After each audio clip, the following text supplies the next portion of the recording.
Günther Anders, l'obsolescence de l'homme, le conditionnement des besoins. Ce qu'on nous présente, ce sont donc des objets préconditionnés, dont la prétention est d'être tous ensemble le monde, et dont la destination est de nous conditionner à leur image. Ce qui ne veut pas dire que ce conditionnement se fasse violemment, et surtout pas que la violence, là où un tel conditionnement est à l'œuvre, soit ressentie en tant que telle, ou même seulement identifiée comme une pression. Le plus souvent, nous sommes aussi peu sensibles à la pression du conditionnement que les poissons des profondeurs le sont à la pression de la pesanteur océanique. Moins elle est perçue, plus son succès est assuré. Le mieux sera évidemment que ce conditionnement en vienne à être désiré. Si l'on veut atteindre ce but, il est nécessaire de conditionner au préalable les désirs eux-mêmes. Parmi les tâches actuelles de la standardisation et même de la production, il n'y a donc pas seulement la standardisation des produits, mais aussi celle des besoins. Il faut que les consommateurs aient soif de produits standardisés. Cela se fait certes pour une large part automatiquement, par l'intermédiaire des produits livrés et consommés, car les besoins s'orientent d'eux-mêmes, comme nous allons le voir également, sur ce qui est offert et consommé chaque jour. Mais pas complètement. Un certain fossé reste toujours ouvert entre le produit offert et le besoin. Il n'y a jamais une parfaite coïncidence de la demande avec l'offre. Pour combler ce fossé, il faut mobiliser une force auxiliaire. Cette force auxiliaire est la morale.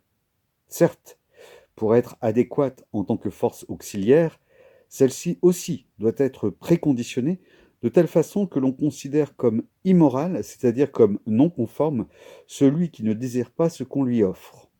Elle doit être préconditionnée de telle façon que cet être singulier soit contraint par l'opinion publique, ou plutôt par le porte-parole de l'opinion publique, sa propre conscience individuelle, à désirer ce qu'on lui offre. Or, c'est aujourd'hui le cas. La maxime, certes tacite mais impérative, à laquelle nous sommes tous exposés à chaque instant et qui en appelle au meilleur de nous-mêmes, s'énonce ainsi, ou s'énoncerait ainsi si elle était formulée. Apprends à avoir le besoin de ce qui t'est offert.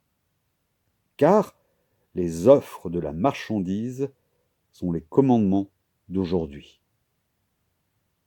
Ce que nous devons faire ou renoncer à faire aujourd'hui, si l'on met de côté le peu qu'il subsiste des mœurs des époques antérieures, est défini par ce que nous devons acheter. Il est quasiment impossible de nous soustraire à un minimum de ces achats qui nous sont présentés et offerts comme des prétendus must, c'est-à-dire comme des achats que l'on doit absolument faire. Qui tente de s'y soustraire s'expose au danger de passer pour un introverti, de perdre son prestige, de compromettre sa carrière professionnelle et de se retrouver sans ressources. Il s'expose même au danger de se rendre moralement et politiquement suspect. Car le refus d'acheter est considéré comme un véritable sabotage des ventes, comme une menace pour les légitimes exigences de la marchandise, et par conséquent, pas seulement comme une chose inconvenante, mais aussi positivement comme un délit s'apparentant au vol, quand on ne le considère pas comme un acte plus scandaleux encore que le vol. Car en continuant de témoigner par son appropriation, d'un genre certes indésirable, qu'il reconnaît loyalement, comme tout le monde, et plus précisément comme n'importe quel autre client, la qualité et les commandements de la marchandise, le voleur fournit la preuve qu'il accepte lui aussi la morale de la marchandise. S'il est pris, on peut sans équivoque lui demander de rendre des comptes. Celui qui n'achète pas ose, en revanche, rester sourd à l'appel des marchandises. Il ose offenser par son refus l'univers des marchandises et produire ensuite l'alibi de la négativité, proclamer qu'il n'a rien fait et prétendre se soustraire ainsi purement et simplement au bras de la justice. Le simple fait de ne pas posséder de voiture et de pouvoir, par conséquent, être pris en flagrant délit de non-achat, ou plutôt de non-besoin, m'a mis en Californie en 1941 dans la situation suivante. Journal.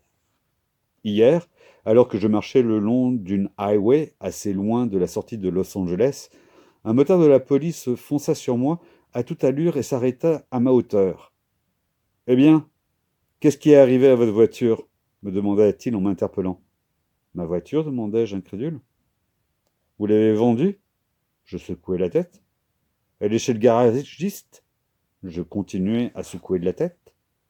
Le cop réfléchit. Trouver une troisième raison pour expliquer l'absence de ma voiture lui sembla impossible. « Et pourquoi n'êtes-vous pas en voiture ?»« En voiture ?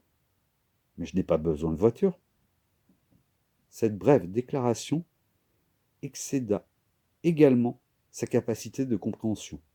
« En fait, je n'en ai jamais eu, » expliquai-je pour le mettre sur la voie. J'aurais difficilement pu trouver pire. Je venais de me condamner moi-même. Le policier était bouche bée. « Vous n'en avez jamais eu ?» Voilà, c'est ça, dis-je en louant sa capacité de compréhension.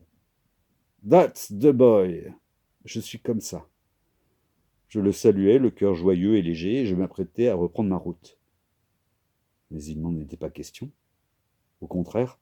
« Me pousse pas à bout, fiston !» dit-il en sortant son petit carnet. « Pas d'histoire !»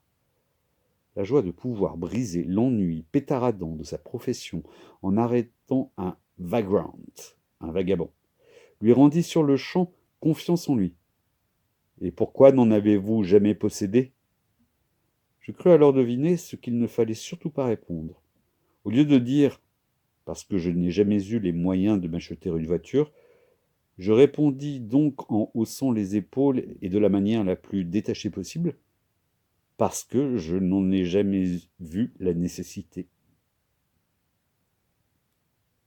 Cette réponse parut le rendre joyeux. « Voyez-vous ça ?» s'exclama-t-il alors sur un ton proprement enthousiaste. J'eus le pressentiment d'avoir fait une seconde erreur, plus grave encore que la première. « Et pourquoi donc, Sonny Boy, n'a-t-il pas besoin de voiture ?» Sonny Boy, angoissé, haussa les épaules. « Parce que d'autres choses lui sont plus nécessaires.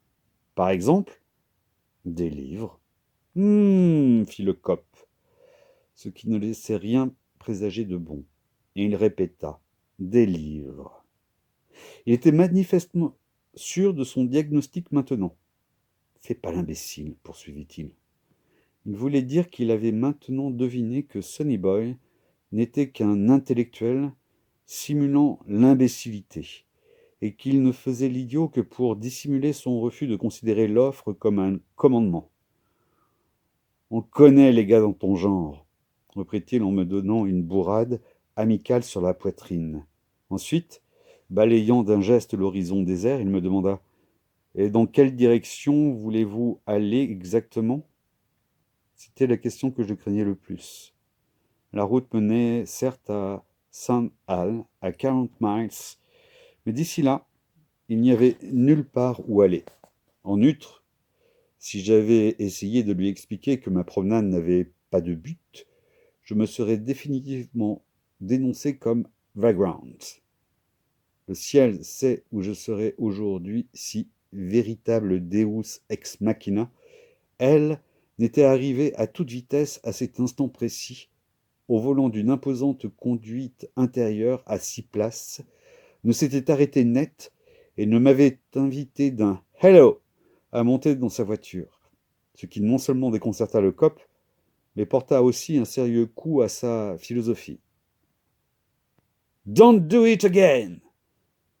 me hurla-t-il en nous doublant. Qu'est-ce que je ne devais pas recommencer? Je ne devais, semble-t-il, pas négliger à l'avenir d'acheter ce que les offres invitent tout le monde à acheter. Une fois que l'on a reconnu dans les offres de la marchandise les commandements d'aujourd'hui, on ne s'étonne plus que même ceux qui ne peuvent pas se le permettre achètent des marchandises offertes. S'ils le font, c'est parce qu'ils peuvent encore moins se permettre de ne pas suivre les commandements, c'est-à-dire de ne pas acquérir les marchandises. Depuis quand l'appel du devoir épargne-t-il les indigents? Depuis quand le devoir fait-il une exception pour les have-nots, ceux qui n'ont rien? Tout comme selon Kant, nous devons aussi et surtout remplir notre devoir quand il s'oppose à nos penchants, nous devons aujourd'hui le remplir même s'il s'oppose à notre propre avoir, même si nous n'en avons pas les moyens, surtout si nous ne les avons pas. Les commandements des marchandises sont catégoriques. Lorsqu'elles annoncent leur must, ce serait pur sentimentalisme que d'invoquer la précarité de sa situation personnelle, déchirée entre le devoir et l'avoir. Cette analogie est certes une exagération philosophique, mais elle n'exagère que pour souligner une vérité. Car il est vrai, et là, on n'est plus dans la métaphore, que rien peut-être ne joue un rôle plus fondamental dans la vie spirituelle de l'homme d'aujourd'hui que la contradiction entre ce qu'il ne peut pas se permettre d'acheter et ce qu'il ne peut pas se permettre de ne pas avoir. Contradiction qu'il vit sous la forme d'un combat. S'il existe un conflit des devoirs caractéristique de l'homme d'aujourd'hui, c'est bien ce combat sauvage et épuisant qui fait rage dans l'âme du client et au cœur même de la famille. Oui, ce combat est furieusement sauvage et épuisant, car si l'objet du combat peut nous sembler dérisoire et le combat lui-même n'être qu'une variante burlesque de conflits bien plus nobles, cela n'en diminue pas l'âpreté et il en constituerait un thème parfait pour une tragédie bourgeoise d'aujourd'hui. D'habitude, comme on sait, ce combat se termine par la victoire du commandement de l'offre, c'est-à-dire par l'acquisition de la marchandise. Mais la victoire est cher payée, car pour les clients commence alors la servitude des traites qu'ils devront rembourser pour acquérir l'objet. Peu importe qu'ils payent comptant ou par traite, l'acheteur a l'objet, et il veut en jouir immédiatement. Et puisqu'il ne peut en jouir qu'en l'utilisant, c'est parce qu'il l'a qu'il l'utilise et devient ainsi sa créature. Mais pas seulement pour cette raison. Maintenant qu'il a la marchandise, il n'est bien sûr moralement pas question de l'avoir sans profiter au maximum de ce qu'elle peut offrir. Ce serait sur le plan des principes comme d'acheter du pain sans le manger. N'allumer le poste de télévision que de temps en temps, n'utiliser la radio qu'à l'occasion, signifierait renoncer volontairement et sans bénéfice pour quiconque à une marchandise que l'on a commencé ou que l'on a fini de payer, et donc la gaspiller. Il n'en est évidemment pas question. C'est donc aussi pour des raisons morales que nous acceptons de subir en permanence ce que nous livrent et nous offrent les postes de radio et de télévision qui peuvent ainsi nous conditionner en permanence.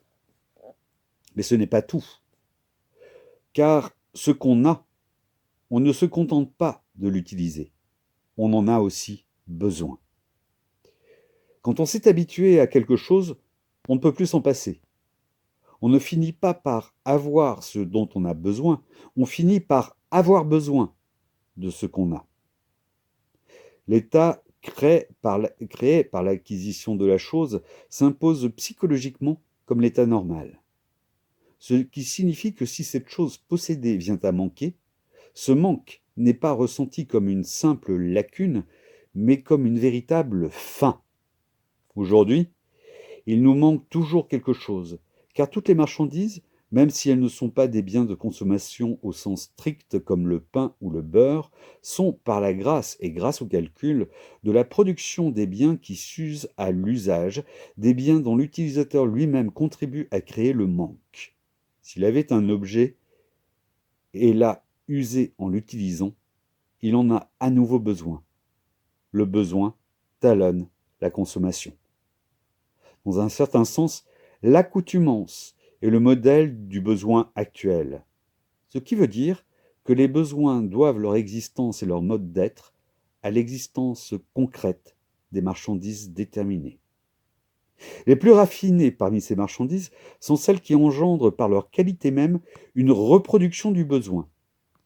Que Dieu ou la nature ait inculqué à l'homme un basic need, un besoin inné de Coca-Cola, on n'ose pas le soutenir, même dans le pays qui le produit. La soif, c'est pourtant là-bas habitué au Coca-Cola. Et cela, nous arrivons au cœur de l'affaire, parce que la fonction ultime et secrète de cette boisson n'est nullement d'étancher la soif, mais de faire naître une soif spécifique, celle de Coca-Cola. Ici, la demande est donc le produit de l'offre et le besoin, le produit du produit. En même temps, le besoin que le produit a fait naître fonctionne comme la garantie d'une augmentation continue de sa production.